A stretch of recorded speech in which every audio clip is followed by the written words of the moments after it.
I didn't cry at my father's funeral. Not when the organ droned through a hymn that felt older than time. Not when the casket rolled down the aisle like some silent judgment. And not even when my aunt leaned over and whispered, "He only ever loved one child, and it wasn't her." Her words landed like ice water down my spine. I felt my throat tighten. My hands trembled slightly as I clenched the memorial program, cheap glossy paper that crinkled beneath my grip. Then Jaime, her son, my cousin, the golden boy, let out a smug little laugh. He used to call her his biggest regret, he muttered, just loud enough for the row behind us to hear. I kept my eyes on the casket. If I turned around, they'd see it, the flash of pain. And I wasn't going to give them that, not today, maybe not ever. The casket was smooth, dark cherry wood, with my father's name engraved in gold. Raymond Hale, beloved brother, father, uncle. The words blurred. Father, right? The chapel smelled of lilies and melting candle wax. That thick, cloying scent that never leaves your clothes or your memory. The air was heavy, like grief had substance. I sat still, but inside I was unraveling. My heart thudded like a dull drum against my ribs. My palms were damp. Every part of me screamed to leave, to run, but I didn't. I couldn't. Aunt Vivian was staring again. She tilted her head like a curious bird, lips curled into something between pity and victory. She'd always hated me. I think she was jealous that my father and mother were once happy, briefly, before everything fell apart. And I think she loved watching me flinch. Next to her, Jamie leaned back, arm slung arrogantly over the pew. His confidence oozed off him. He was Raymond's favorite, the son he never had but always claimed. He'd inherited the smirk too. I used to wonder if that made my father proud. A few rows ahead, my mom sat with my brother Kyle. She looked older than I remembered, tired, smaller somehow. Kyle met my eyes briefly, then looked away. He always tried to stay neutral. I didn't blame him. This family made neutrality a survival skill. I swallowed the lump in my throat and focused on the priest, Father Andrews. He'd been with our family for years. Baptisms, weddings, now funerals. He was speaking, though I wasn't absorbing much. Raymond's strength was in his steadfast nature, he said. His commitment to family, and I tuned out. The words didn't fit the man I knew. The man who could go days without speaking to me. The man who once told me I was too emotional, like it was a flaw to feel things deeply. This version of him, this sanitized, dignified eulogy, felt like a stranger. Then Father Andrews paused, cleared his throat. "There is one final message," he said, glancing at the congregation. "A letter left by Raymond. He asked that it be read aloud here today." The air shifted. Even the sound of rain against the stained glass windows seemed to hush. Aunt Vivian stiffened.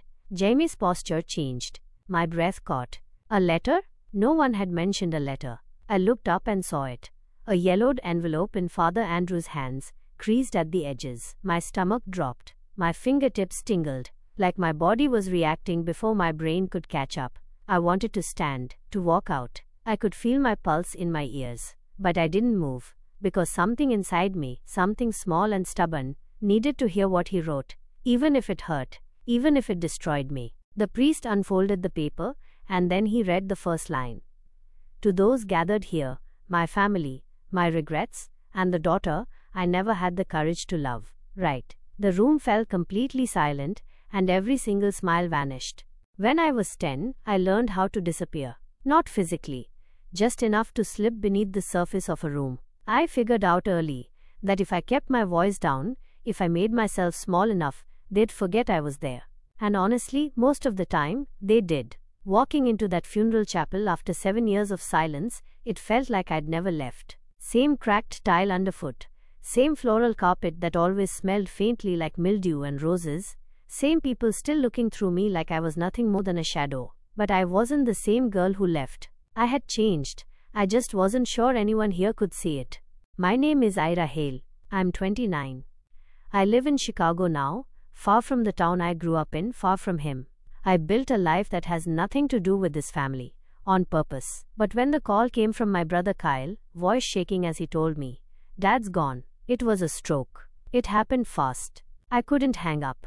I couldn't ignore it. I thought I could handle it.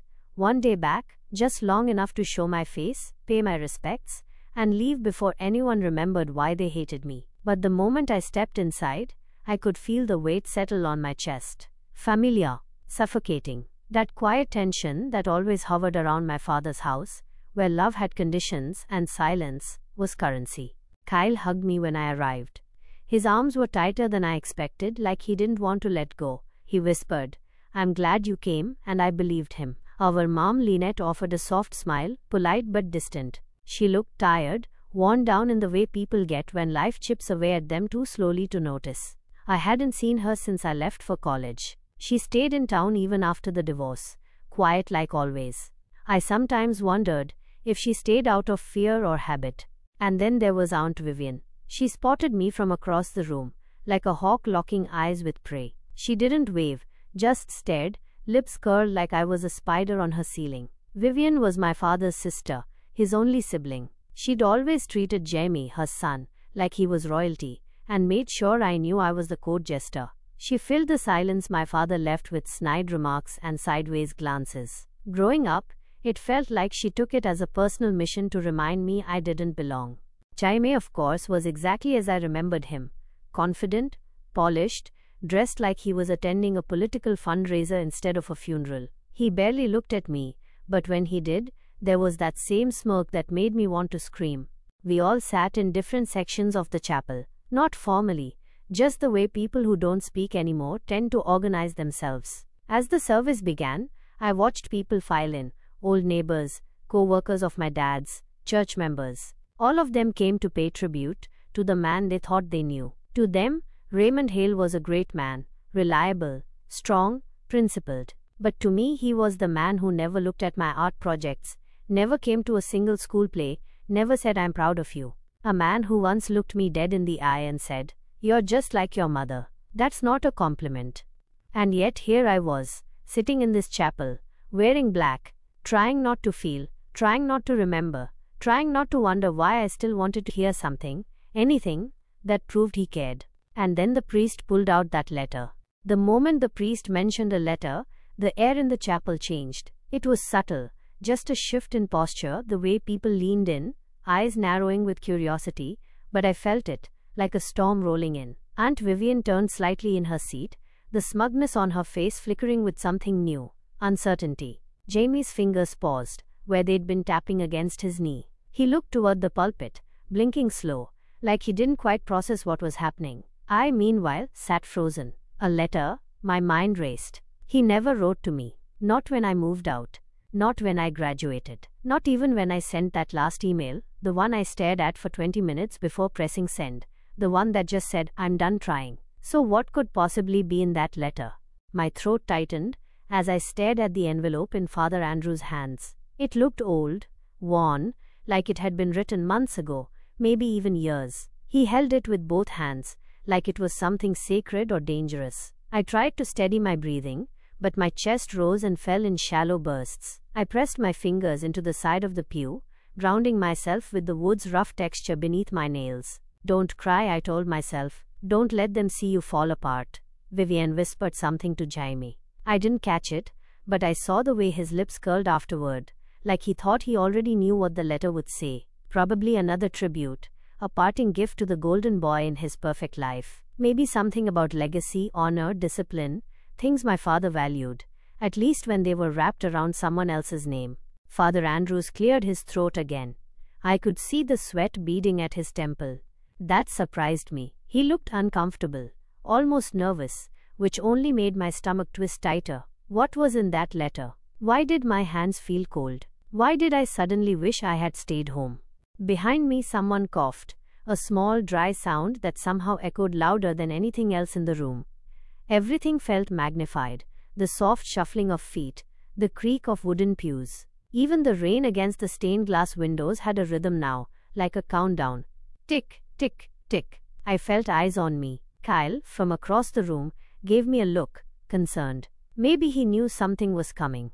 Or maybe he just knew me. He'd always been the only one who really tried to understand what growing up in our house was like for me. Mom sat rigid, hands folded so tightly in her lap, I could see her knuckles go pale.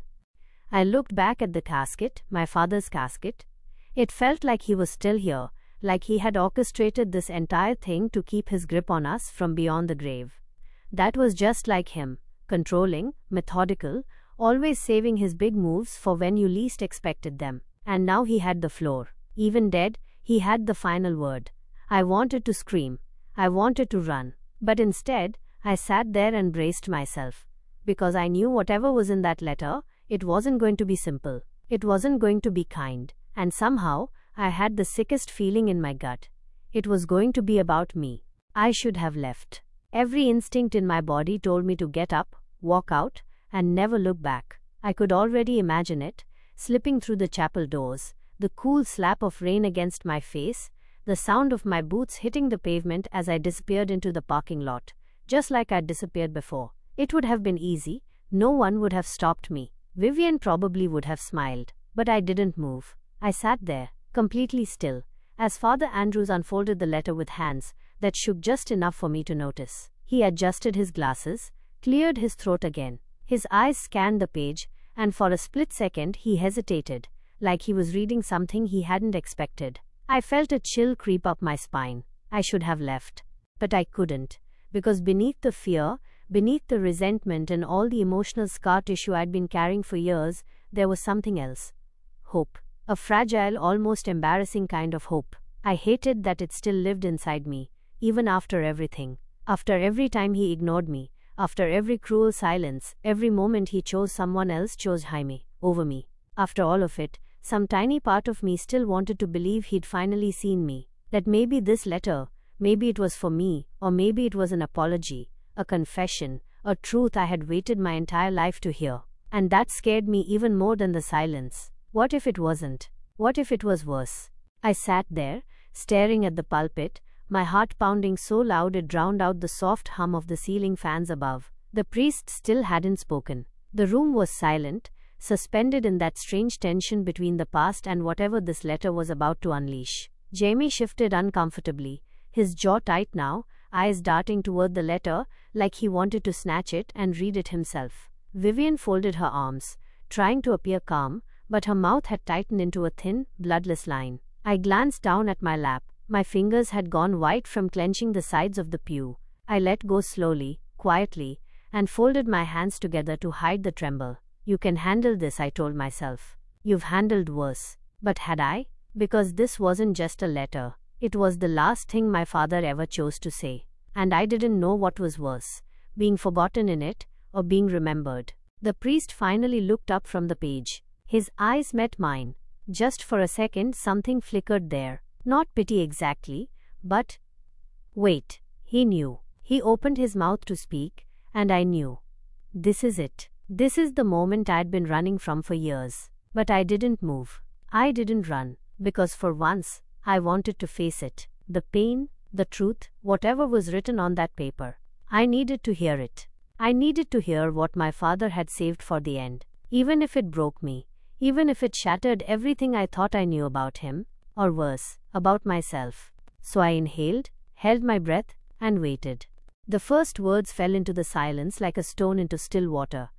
To those gathered here, my family, my regrets, and the daughter I never had the courage to love. Right. I stopped breathing. It was like time folded in on itself, like everything I'd braced for had come, only in a form I never expected. All around me, I could feel the tension shift. Heads turned, eyes darted toward me. Someone gasped.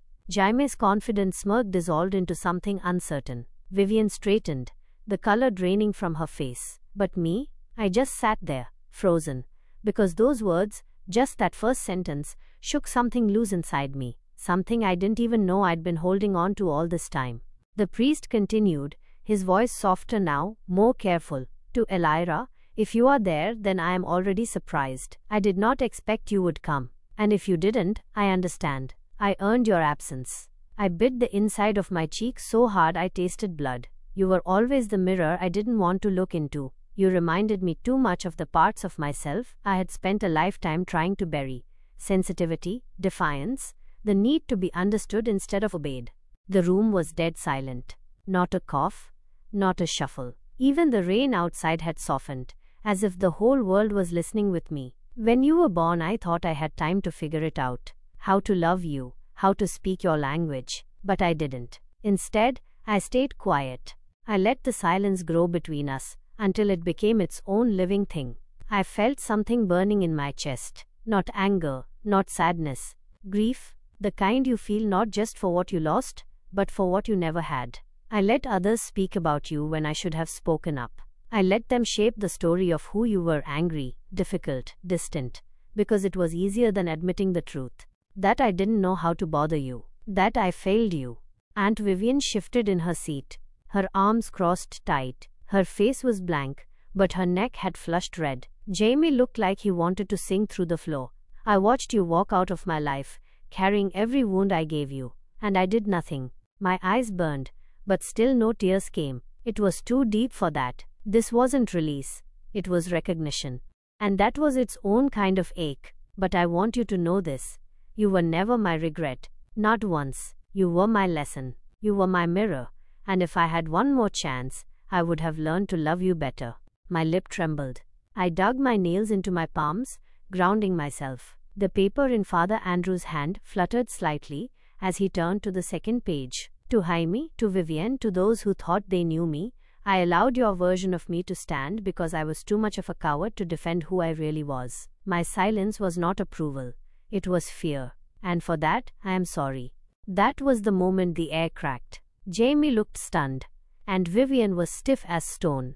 It was like the oxygen had been sucked out of the room. And yet, for me, it felt like I could breathe for the first time in years. To my daughter, if you hear this, I love you. I always did. I just didn't know how to show it. But I see you now.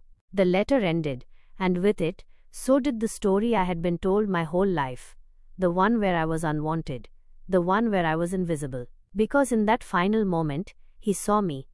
I didn't move for a long time after the letter ended. The chapel was still. No one spoke. No one clapped. No one said his name. It was like everyone had been pulled into the same quiet space I was in. Confused, raw, unsure what to do. Now that the story we'd all been telling ourselves had cracked wide open. The letter had left wreckage behind, not the kind you could sweep up or smooth over, but the kind that forces people to see each other differently. I looked over at Aunt Vivian. Her eyes were locked on the pulpit, unmoving. She looked small, not angry, not triumphant, just lost. Jaime wasn't smirking anymore. He stared down at the floor, one hand fisted against his thigh. I wondered for a second what that letter meant to him. If it made him question everything the way I was questioning everything now. And my mother? She had tears in her eyes. Quiet, barely their tears. She reached across Kyle and took my hand in hers. It was the first time we'd touched in years, and it didn't feel strange. It felt necessary. After the service, people left in awkward clusters. The usual small talk was gone. No one said much to me. A few avoided my eyes. Others, like Father Andrews, gave me a long, gentle look before walking away. I stayed behind, stood at the casket alone. I didn't speak out loud. I didn't need to. I just stood there, staring at the nameplate, letting the weight of everything settle into my bones. I wasn't angry anymore, not in that moment. What I felt was something quieter, sadder, regret maybe, but not mine. His. Because that letter, those words, were too late. And I would never get the chance to see him mean them, never get to ask the questions that had lived in my chest for years, never get to watch his face soften when I walked into a room, never hear him say it in his own voice. But I got something. I got truth. And truth was more than I thought I'd ever get. I whispered 3 words I never expected to say. Not to him. I forgive you. Not because he deserved it, but because I did. I didn't want to carry that bitterness anymore. It had lived in me too long. It had shaped too much of who I became, always bracing, always guarded, always trying to be worthy of someone who had already made up their mind. That ends here. After the burial, Kyle found me in the parking lot. We didn't say much, just leaned against my car, both of us facing forward. Finally, he said, "I think he meant it." I nodded. "I do too." Then he added, almost like a whisper, "You deserved better." I smiled for the first time that day. So did you. We didn't hug, we didn't cry, but we stood there together longer than we ever had before, and that felt like something new. Later that night, I opened my suitcase and pulled out an old photograph I'd packed without thinking. It was me at 6, holding up a finger painting. Bright, chaotic colors. My dad was in the background, blurry, unreadable. Now I looked at it differently. Maybe he was proud. Maybe he just didn't know how to show it. But I know this. I'm not invisible anymore. Not to him, not to me. And sometimes the dead say what the living never could. And when they do, it either breaks you or it sets you free. If this story resonated with you, even just a little, take a second to breathe with me. We all carry stories like this. Some are loud, some are buried deep, but they shape us. And sometimes, sharing them is the only way to finally let go. If this made you feel something, please like the video. It really helps more people find it. And if you've ever been through something similar, I want to hear from you. Leave a comment. I read them all, and I mean that. Share this with someone who might need to hear it today. You never know who's silently carrying the same kind of hurt. And if you're new here, subscribe. I share real stories that cut deep, heal slow, and speak the truth most people are afraid to say out loud. Until next time, be gentle with yourself.